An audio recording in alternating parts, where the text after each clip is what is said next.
Hello, everybody.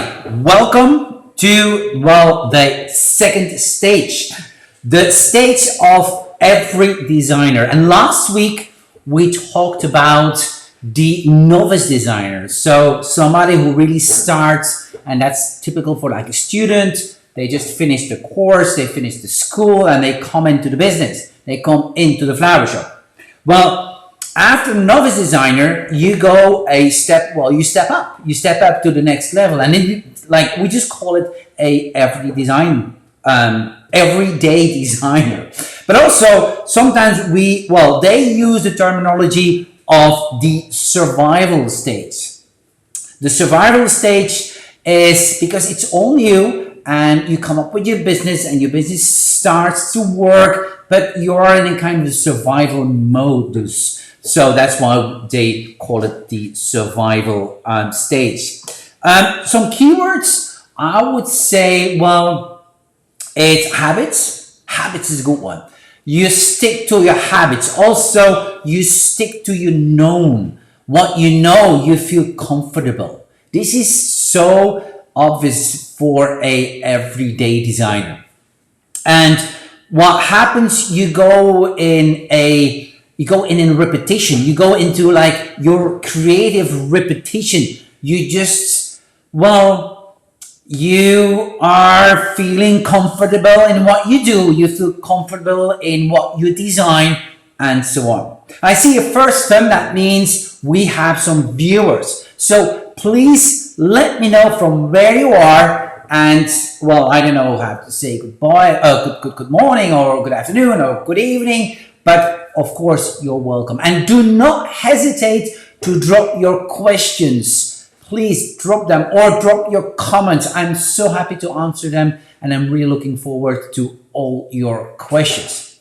So let's go on. So we were like, who is a everyday designer? And I'm saying this because maybe you recognize yourself within that situation. Maybe you are a everyday designer, or maybe you're gonna be an everyday designer because you're still a novice, or you said, you know what, that is already like that's past for me. I'm ready to the next level. Maybe you are the conscious creative. I don't know. So it's up to you to decide. But it's good to know where you are. So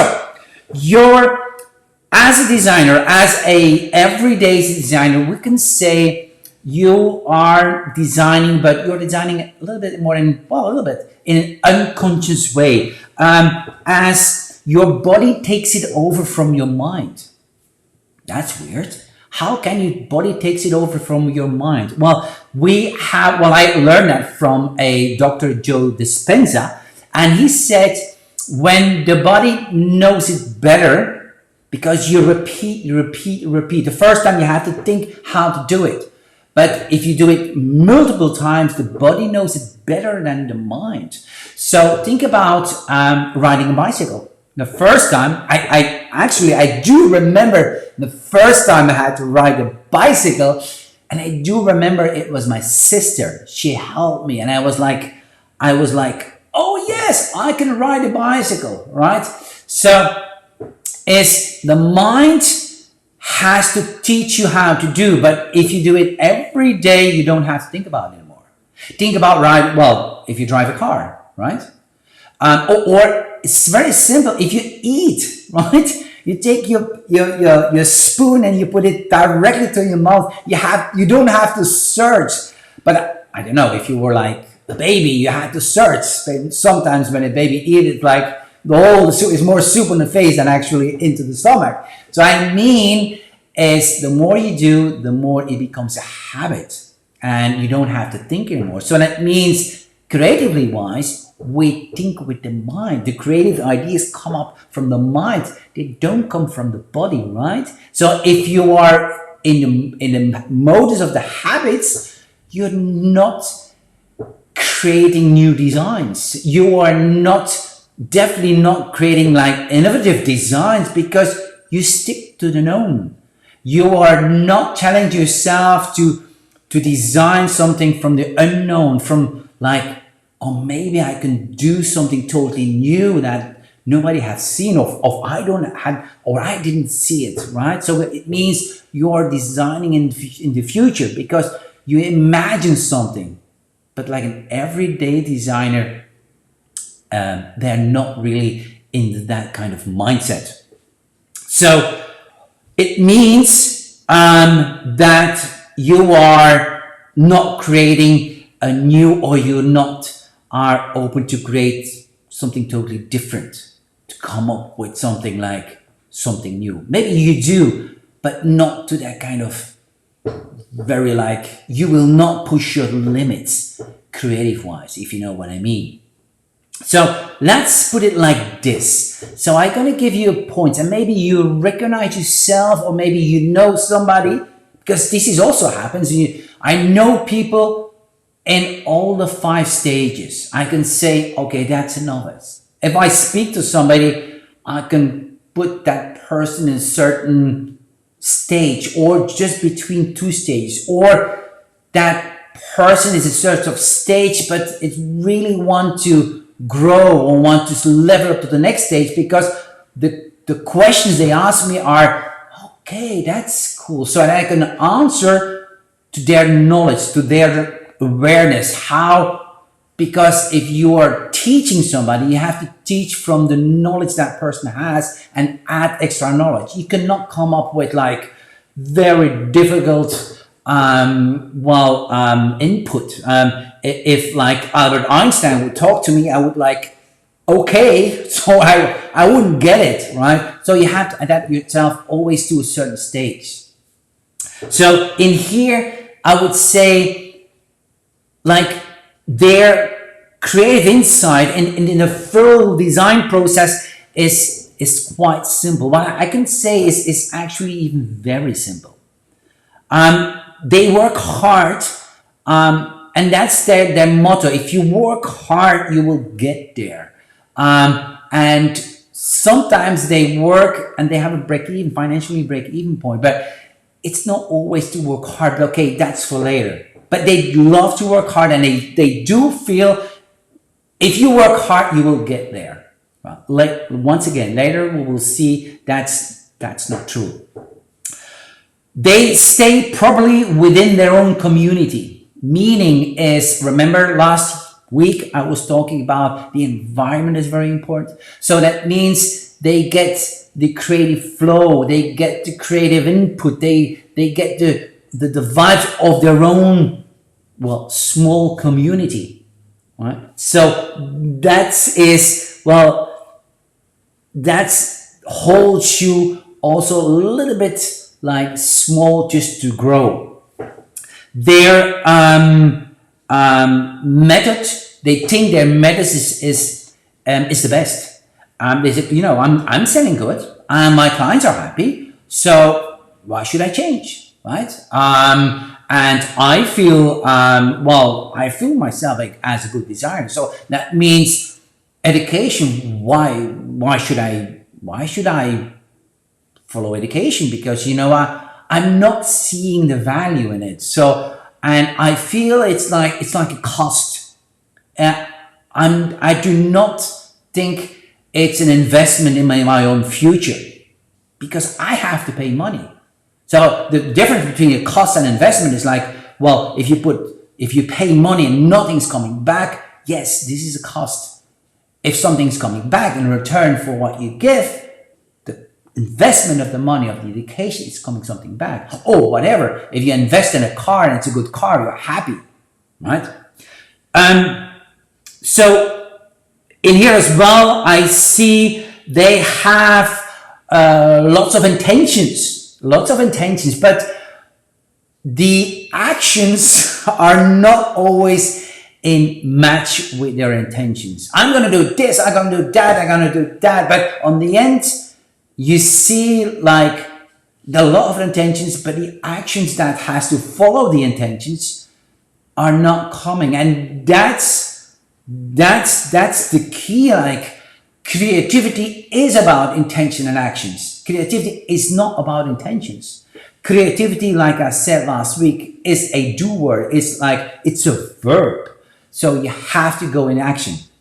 And they still avoid themselves to create or to challenge themselves to the next level.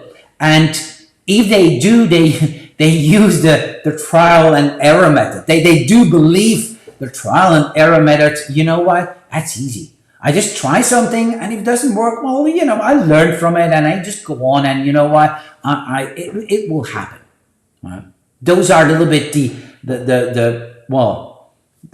elements that we can say for every designer. I don't know if that resonates to you or not, but okay.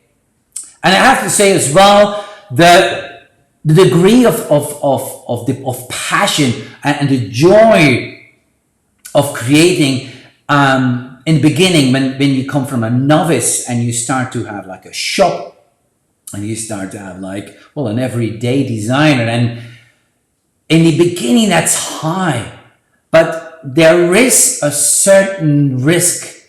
If you stay too long in this stage, you're gonna lose your passion.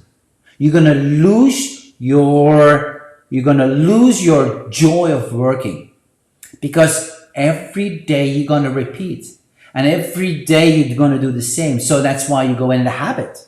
So you are losing that creativity that initially you wanted to do. You wanted to become a florist, just to play with flowers, just to work with flowers, to make arrangements, to make designs. Yes? Well, give me a yes in the comments. If you agree with me, just give me a yes. And let's go, maybe, you know what, let's, if I go further, I'm gonna go for the 5 visuals. You remember we stay. I showed you the 5 visuals from the past. Last week, and I go from the elements and the colors and so on. So let's dive into this one, and then don't go away, because you know what? On the end of the video, I'm gonna tell you, if you want to go to the next stage, meaning from the everyday designer to the creative, or being more creative, I'm gonna give you some tips and hints how to level you up to the next level. But okay, first what we're gonna do, we go for the several elements, the 5 elements, you remember? So as we ask ourselves, how does an everyday designer thinks about the elements and principles of design? Well, I have to say, he or she, they heard of it. Somebody told me, or they went to a demonstration and somebody was telling, but they do not really see the value, or they don't see, or they don't know it. But they know the name, but they don't know it's like a language. They don't know how it works, right? So let's go for the next one. That is a nomenclature. The nomenclature is, well, they know the nomenclature. That's not a problem. But they know only the flowers they need. They need, or the flowers they sell. And those are the most common flowers they find at the wholesaler. Also the care and handling, they only know the care and handling from the flowers they need. They do not know how to, in certain situations, how to do the care and handling, how to process them in certain conditions, and so on and so on. They're not really into that. So let's move on to the technique and mechanics. Well, in here it's like, yes, techniques and mechanics, yeah, the more the better, the more, let it come. Because we think the more techniques we know, then the better we are. And in last week, we were with the novice designer. Novice designer, the focus was on the what. Okay, what are we going to make? Right? It's all about the what. Now we shifted more to the how. Okay, how is that technique works, right? Because if I know that technique, I will be more creative, which is by the way not true, right? It's not about seeing more and more ideas of techniques and mechanics that you become creative. It's what you're gonna do with it. I know so many people, they They watch daily like techniques and mechanics, but on the end of the week, if I ask, okay, we have seen a binding technique, what are you going to do with the binding technique? They're going to repeat what they saw, or they already forgot, because we all talk about the learning curve, but you know the forgetting curve is bigger than the learning curve. And if you just like going from 1, 2, 3, 4, 5, 6, 7, and so on, how to do videos, then, well, you are not processing everything. And it's better to process them like in a conscious way that you know what to do. But once again, that is for later. But in here, it's all about techniques and mechanics, because they think techniques will save them and techniques will be like make them so creative. Let's move on to the color. Color, well, in here, they're not really into the color. They, and a typical word is pretty. If you talk about colors, they use a word, you know, I use that color because it's pretty. It's, well, actually, it's not about the color itself. For a conscious designer, it's more about what the color does with you or does with your client.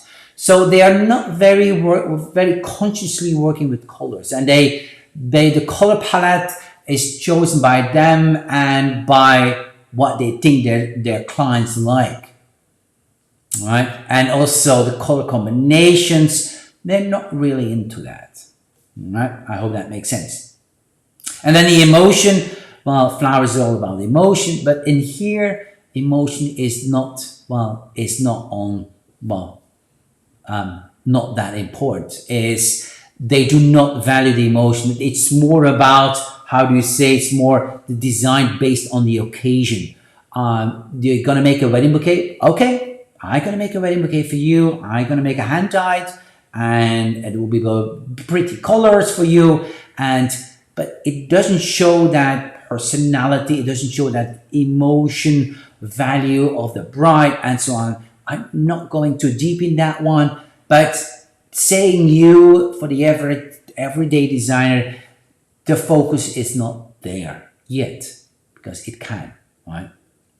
So this is a little bit in short, what about the 5 elements? And you can ask yourself, what is your clientele? Well, if you are in that situation, your clientele is very product orientated, meaning they are shopping for the flowers, they are shopping for the plants, but they are not really shopping for the added value created on the product, on the botanicals, on your plants and flowers. So as a floral designer, what you do, you just combine the different botanicals. You come up with arrangements, and the higher you or the more beautiful you combine them, means the more value you add to your product. So your clients are not really looking for that added value. Your clients are actually clients that also going for the supermarket to buy the flowers, also going for the gas station or the gas station, well, little shops to buy some flowers, because then they have a bouquet. And by the way, I have to say, supermarkets and the gas stations, they have, well, quite pretty bouquets. But also, on the other hand, it's a mass market. It's huge, and try to compete with that people. If you just sell a product and you do not add extra value, or sometimes you do a little bit, but it's a difficult market. So you cannot put yourself apart, or you cannot put yourself different in the market, because you're selling a product that actually everybody can sell. So, as I told you last week, I'm telling you this from my own experience. I went through the 5 stages. I've been there, and that's why I feel very confident to tell you. I have no kind of fear or whatever to tell you my experience, my failures. I failed a lot But what I have to say, when I failed, I stood up. When I was falling, I fall forward, not backward. I fall forward to get up again and learn from my mistakes. I remember that when I was working in the flower shop, I told you last week, from my girlfriend, I learned a lot from the father. The father, actually, he was my teacher. He was like showing how to wire. He was showing how to clean, how to care and handling. But it was all done in his kind of concept, which was really good. But I asked myself, there should be more. There should be more than the 20 or 50 flowers he buys every week. There should be more flowers, because he bought his favorite flowers. He was like kind of pushing me or challenging me to work in their color palette for their clientele, because they had a certain kind of clientele. It was like a little bit old-fashioned clientele. So he was pushing me in that direction, which was okay for me in the beginning. But after a while, I was like, maybe I can go a little avant-garde, or I can go a little bit, I can purify my arrangement, I can, and so on and so on. So I was like on a journey. So I asked myself, there should be more. There should be more. So on that moment, and it was really early, I have to say, I was like working like almost like for half a year, something like that. And I knew that the cost, time-wise, to go for the trial and error was far much higher than going to a school. What I'm saying is, like, I wanted to grow. I wanted to grow as quick as possible, because I know if I do the trial and error, maybe I need 2 years to get to a certain point. If I go to school, I learn from a teacher how he did it, or how he does it, or whatever. I learn it very, very quickly. But also, what I really kind of very quickly realized, that if I go to a school and I have to pay, so there should be an investment. Well, that investment will be lower than the cost of a trial and error. A trial and error, it takes time, it takes my flowers, it takes my own investigation and so on. Why don't learn from the best?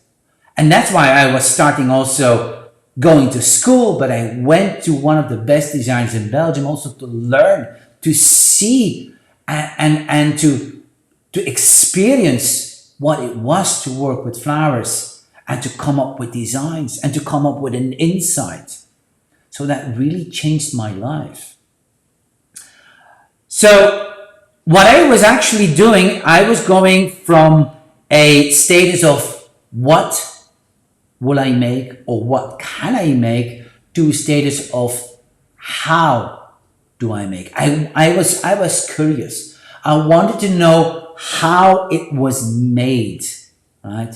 And I was already in that state of mind, and okay, now I know how to make, and tomorrow I'm going to explain you what is the next step, from the what to the how to the why. But that's for tomorrow. So I was in that stage, and I was searching. I was searching, how can I level myself up, right?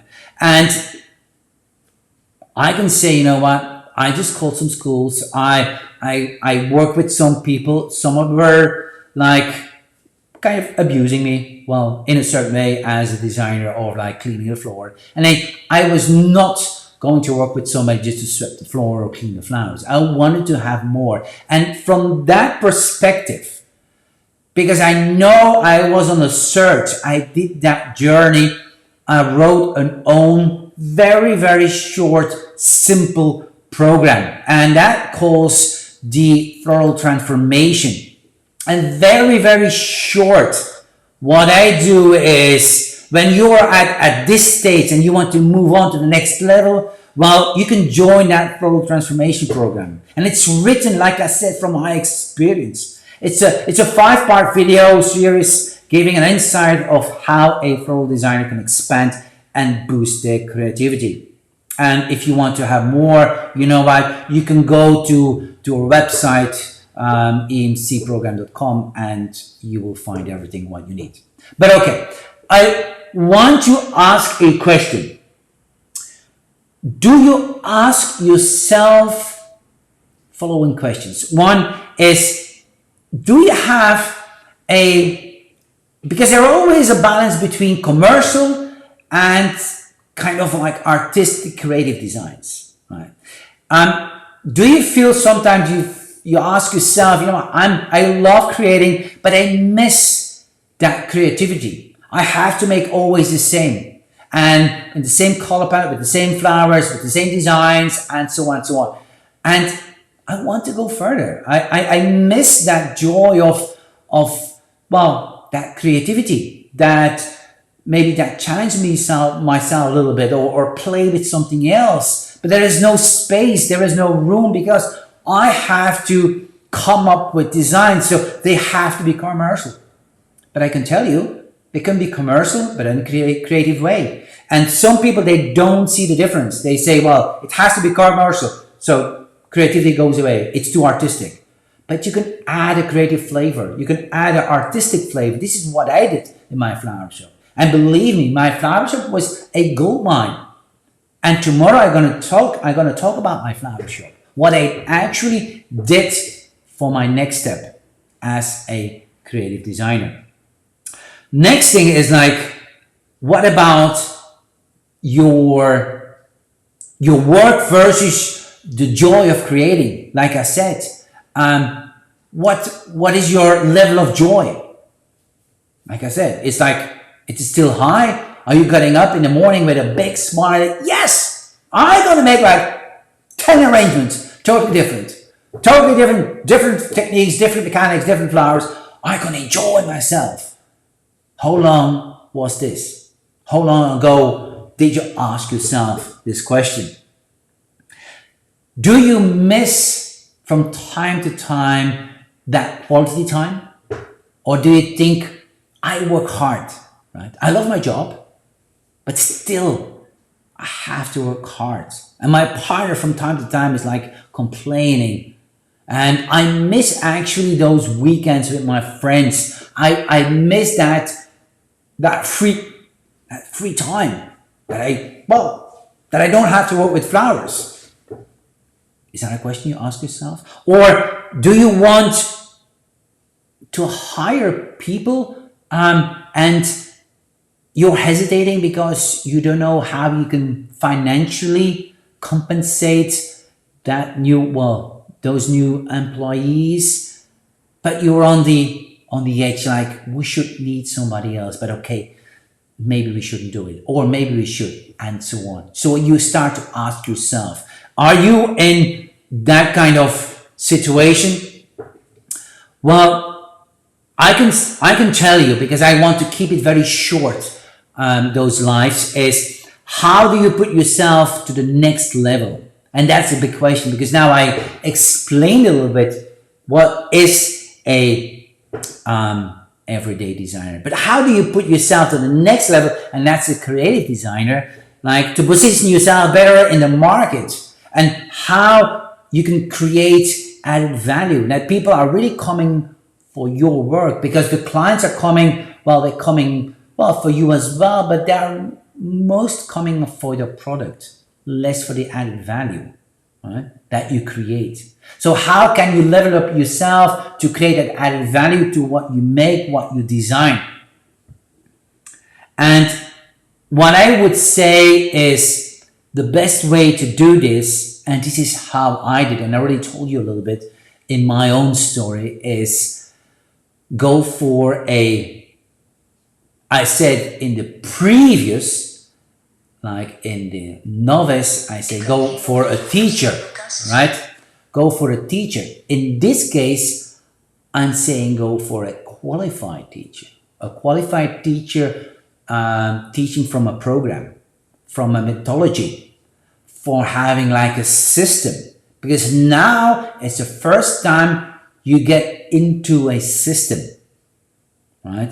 and you will learn from that person a certain language, a certain how you process something in your design, or how you process a the creative process. So that's is my advice to do so. And also what I want to say, and then I'm going to stop, is bridging from this stage to the next stage, from the everyday designer to the creative designer. That's one of the hardest things. And I'm going to tell you tomorrow how I did it. Because for me, it was hard, but I believed in myself. And I said, it is doable. I can do it. And tomorrow I'm going to tell you why. So as tomorrow, I'll talk to you about the creative designer who decides to take action and grow more in the process. Once again, if you have any questions, please do not hesitate. Drop them in the comments, and I'm so happy to give you an answer. See you tomorrow. Bye-bye.